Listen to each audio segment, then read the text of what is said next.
ယုံပြိုးစားရွှင်ရွှင်လန်းလန်းနိုင်လွန်းတဲ့တိစုံငက်ကလေးရေမာကျောဘူးတန်တီးတန်ချထားတဲ့သူသာပြောနိုင်တော့မပေါ်ကိုမကိုတောင်းယူသလိုကိုဝန်ကိုဘသူမှမထမ်းပေးရသူသာ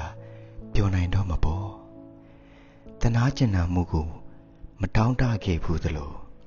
အချောင်ရတဲ့ထမင်းတနတ်တောင်မစားခဲ့ဘူးဆိုတော့မင်းပြောနိုင်တော့မပေါ်